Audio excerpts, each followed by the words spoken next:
então aí um caminho dentro desse planejamento de gestão. Bem como colaborar para o desenvolvimento de políticas, novas demandas para a infraestrutura das cidades.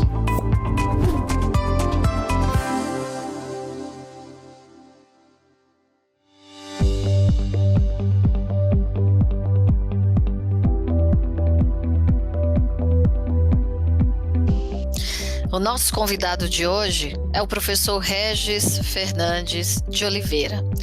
O professor Regis foi formado em Direito pela Universidade Presbiteriana Mackenzie, mestre e doutor em Direito pela PUC de São Paulo, livre docente em Direito pela Universidade de São Paulo, titular de Direito Financeiro na Universidade de São Paulo. Ele tem uma carreira que envolve os três poderes: o poder legislativo, o executivo e o judiciário. Começou a sua vida como servidor público, como escrevente no segundo ofício de feitos da Fazenda Nacional na década de 60. Na sequência, ele ingressou na carreira da magistratura paulista como juiz de direito. Em 1970, ele foi promovido a desembargador no Tribunal de Justiça de São Paulo, na década de 90. E permaneceu no cargo até 1993. Ele foi eleito como deputado federal em 94, depois foi eleito na chapa como vice-prefeito da cidade de São Paulo, junto ao prefeito Celso Pitta. Assumiu, ao final deste mandato, a função como prefeito interino e logo após a cassação do prefeito como prefeito da cidade de São Paulo.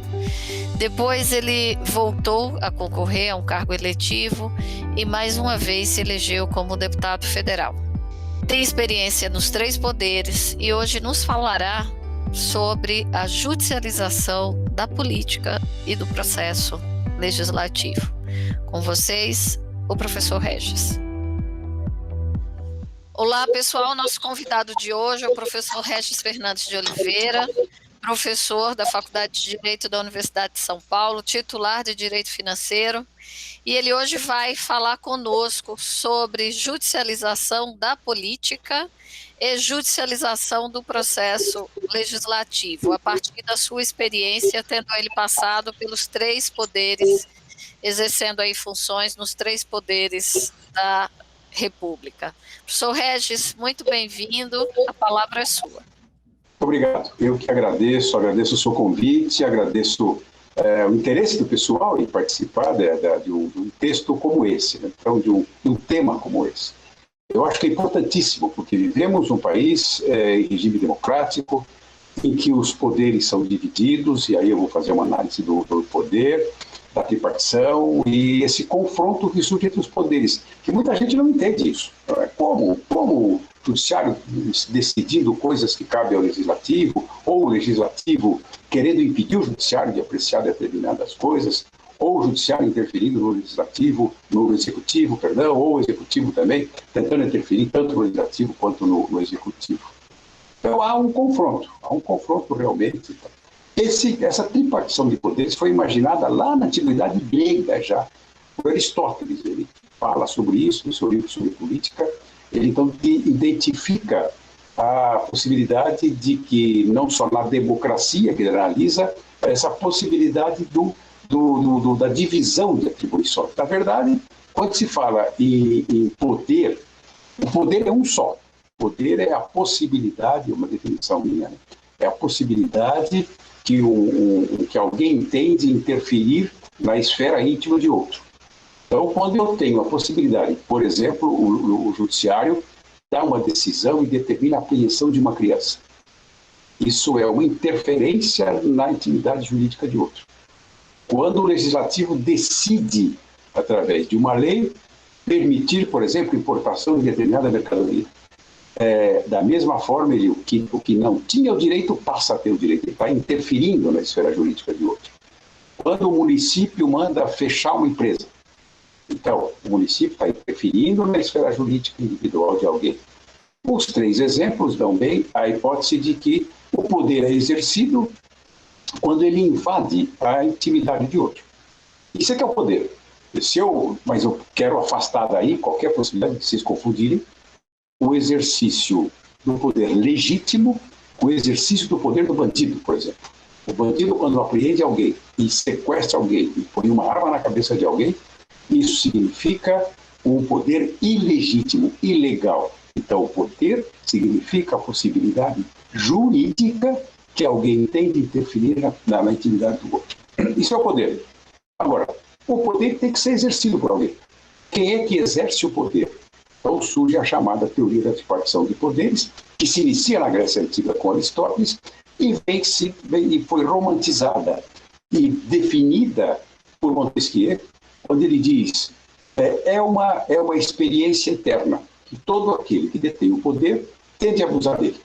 É, pois, imprescindível que o poder detenha o poder.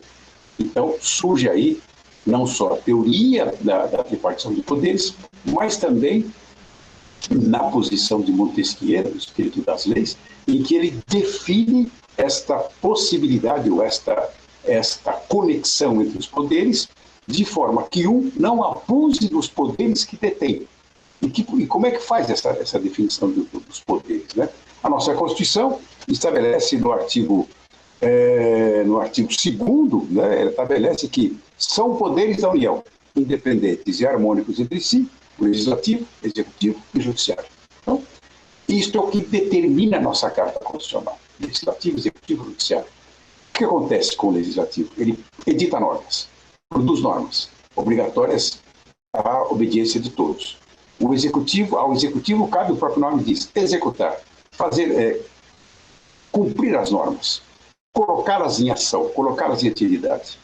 E o Judiciário? O Judiciário, então, restitui a legalidade quando é lesada por um desses outros órgãos do poder. Então, ao Judiciário cabe a recomposição da ordem jurídica quando é lesada. Isto dá uma harmonia entre os poderes. A ideia é que um poder não possa invadir a esfera íntima do outro. Mas nós vamos ver que não é bem isso que ocorre na prática, não é? Bom, em tese são esses os poderes. Mas como eu disse, que poder é a possibilidade que tem de alguém de interferir na esfera jurídica de outro, pode ocorrer, que é comum que ocorra, que o poder extrapole o seu poder, abusando dele. Daí tem uma teoria toda do direito administrativo e do direito constitucional, chamado abuso de poder, em que a autoridade que deve exercê-lo exerce de forma exaustiva, ultrapassando as fronteiras que lhe foram traçadas pela Constituição da República. Então, em princípio, né, nós vimos aí Aristóteles, Montesquieu, a consagração dessa ideia em norma jurídica, e na nossa Constituição isso está bastante claro. Nenhum deve extrapolar os seus limites, mas não é o que ocorre. Nós vamos ver na prática isso, como é que isso se desenvolve. No tocante ao Judiciário, o Judiciário, no artigo 5º, inciso 35 da Constituição da República, está escrito que a lei não excluirá da apreciação do Poder Judiciário lesão ou ameaça de lei.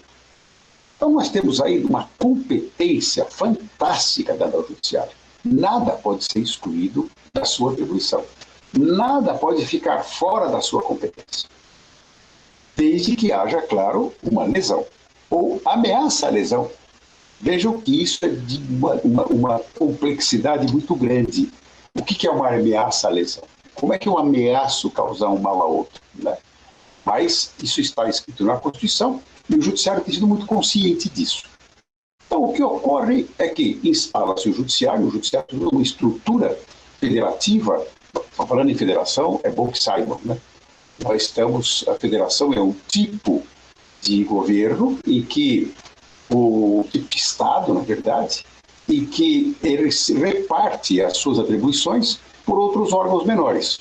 Então, nós temos o Estado Federal, chamada União, depois nós temos os Estados-membros, que são os nossos estados todos, e os municípios. Todos eles integram um conceito de Estado Federal.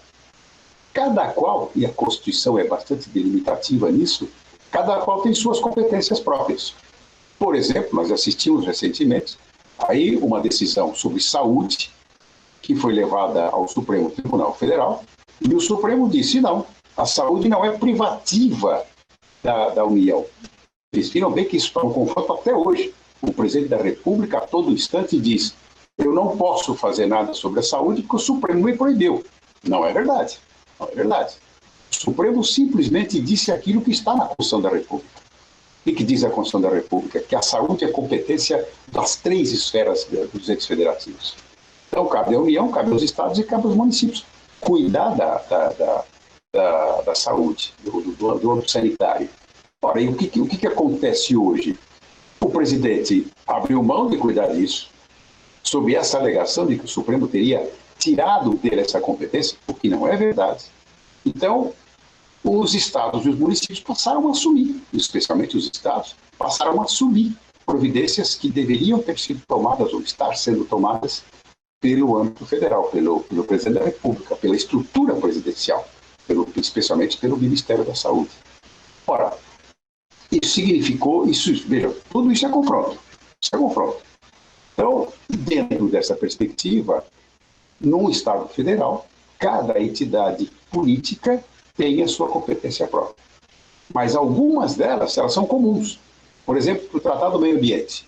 É competência exclusiva da União? Não. É do Estado? Não. É do município? Não. De quem que é? Dos 3. Então, isso não se confunde.